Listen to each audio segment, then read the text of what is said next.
بسم اللہ الرحمن الرحیم۔ دعا کے حوالے سے چند نکات آپ کی خدمت میں پیش کرنا چاہتا ہوں۔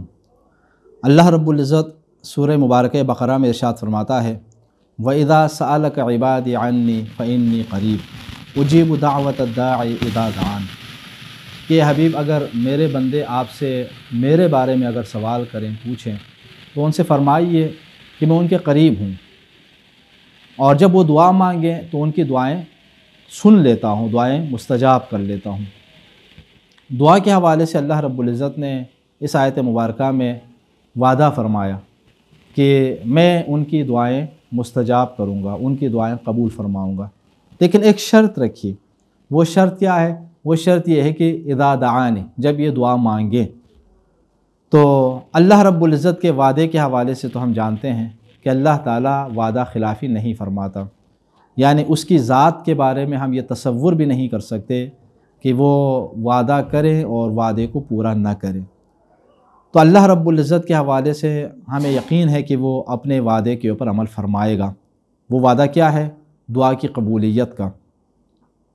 بس ایک کام جو باقی رہ جاتا ہے وہ کیا ہے؟ وہ اس شرط کا پورا کرنا ہے کہ اذا دعانے، جب یہ دعا مانگے۔ تو بس ہمارے فرائض میں جہاں پر اور دیگر بہت سارے کام ہیں، وہاں پر اللہ رب العزت کی بارگاہ میں دعا مانگنا بھی ہے کہ ہم ہمیشہ اللہ رب العزت کی بارگاہ میں دعا کے لیے ہاتھ بلند کرتے رہیں، اس سے مانگتے رہیں، چونکہ دعا کے حوالے سے اللہ تعالیٰ نے قرآن کریم کے ایک اور مقام پر ارشاد فرمایا وقال ربکم ادعونی استجب لکم، اور تمہارے رب نے فرمایا کہ ادعونی، مجھے پکارو، دعا کرو، استجب لکم، میں تمہاری پکار کا جواب دوں گا، استجب لکم، مستجاب کروں گا، تمہاری دعائیں سن لوں گا۔ ان الذین یستکبرون عن عبادتی سیدخلون جہنم داخرین، اور جو میری عبادت سے استکبار کرتے ہوئے منہ موڑ لیتے ہیں، میں ذلت کے ساتھ ان کو، ذلت اور خواری کے ساتھ جہنم میں ان کو پھینک دوں گا۔ یہاں پر بھی اللہ رب العزت نے وعدہ فرمایا ہے دعا کی قبولیت کا۔ تو اللہ رب العزت کی طرف سے دعا کی قبولیت میں کوئی شک نہیں ہے، بس ہماری جانب سے دعا مانگنے میں تاخیر ہوتی ہے۔ خاصہ بعض لوگ اگر استکبار کی وجہ سے اگر دعا نہ کریں تو ان کے لیے تو اللہ تعالیٰ نے اسی سورہ غافر کی آیت کریمہ کے اندر عذاب دردناک کا اعلان فرمایا، ذلت آمیز ان کے لیے عذاب کا اعلان فرمایا، چونکہ دعا اصل میں اس بات کی علامت ہے کہ ہم اللہ رب العزت کے محتاج ہیں۔ قرآن کریم میں ہے نا کہ اللہ تعالیٰ نے فرمایا یا ایھا الناس انتم الفقراء الی اللہ واللہ هو الغنی الحمید، سورہ فاطر کے اندر، کہ لوگو، اے انسانوں، تم فقیر ہو، تم محتاج ہو اللہ رب العزت کی طرف، اور جو غنی ہے وہ اللہ تعالیٰ کی ذات ہے۔ اللہ رب العزت کے علاوہ باقی سارے اس کے محتاج ہیں، اور ہم انسان چاہے اپنے آپ کو جتنا بڑا ہی کیوں نہ سمجھیں، اپنے آپ کو جتنا صاحب اختیار ہی کیوں نہ سمجھیں، ہم فقیر ہیں۔ کس کے در کے؟ اللہ رب العزت کے در کے، کہ اگر اس کی جانب سے یہ عطائیں نہ ہوتی، اس کی جانب سے نعمتیں نہ ہوتی تو ہم ذرا دیر کے لیے بھی زندہ نہ رہ سکتے، ہم سانس نہیں لے سکتے۔ ہماری زندگی اگر باقی ہے تو اسی کے دم سے ہے، ہماری سانس اگر چل رہی ہے تو اللہ رب العزت کی نعمت ہے، اس کا صدقہ ہے کہ اس نے ہمیں، تو ہم مکمل طور پر محتاج ہیں اللہ تعالیٰ کے۔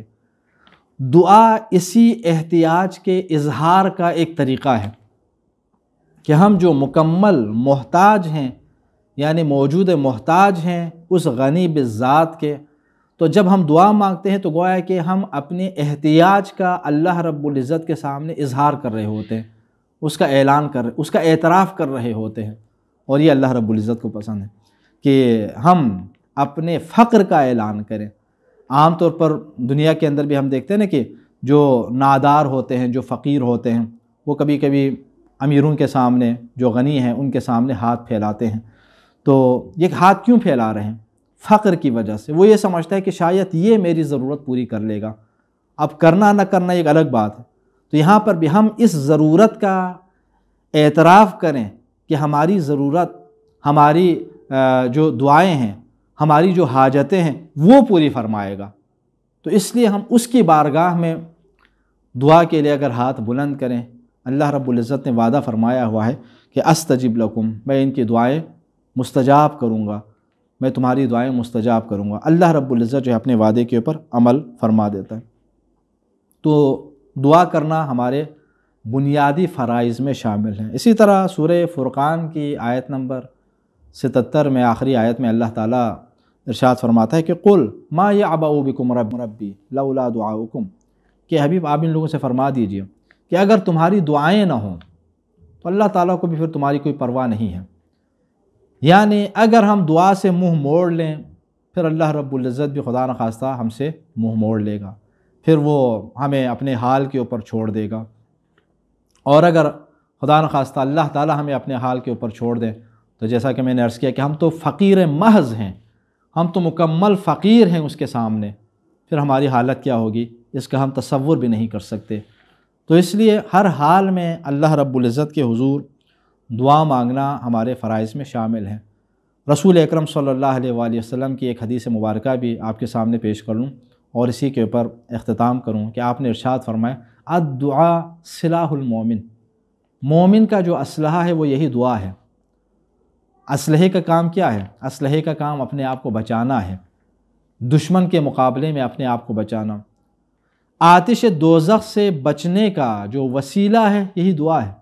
اس دعا کے ذریعے اللہ رب العزت کے حضور جو ہم ہاتھ پھیلاتے ہیں، دعا مانگتے ہیں، اس کے ذریعے ہم اپنے آپ کو بہت ساری آفتوں سے بچا سکتے ہیں، آتش دوزخ سے بچا سکتے ہیں، دنیا میں پیش آنے والی مشکلات اور مصیبتوں سے ہم بچا سکتے ہیں، کہ چونکہ دعاؤں کی وجہ سے آفتیں ٹل جاتی ہیں، مشکلات دور ہو جاتی ہیں، تکلیفیں دور ہو جاتی ہیں۔ تو لہٰذا بحیثیت اللہ رب العزت کے اوپر ایمان رکھنے والے ایک مومن کے، ایک مسلمان کے ہمارے فرائض میں شامل ہے کہ ہم ہر حال میں اللہ رب العزت کے سامنے دعا مانگیں، اپنی حاجتیں اس کے حضور پیش کریں اور اپنے آپ کو اللہ تعالیٰ کے سامنے فقیر محض جانیں، اور ہم اس فقر کا اللہ تعالیٰ کے سامنے اس فقر کا اعتراف اگر کریں گے، اظہار اگر کریں گے تو اللہ رب العزت پھر کیا ہے اپنی جانب سے عطا کر کے ہماری ضروریات پوری فرمائے گا۔ دعا ہے پروردگار ہمیں حقیقی معنوں میں اپنے فقر کو سمجھنے کی اور تیری ذات سے مانگنے کی توفیق عطا فرما۔ وآخر دعوانا ان الحمد للہ رب العالمین۔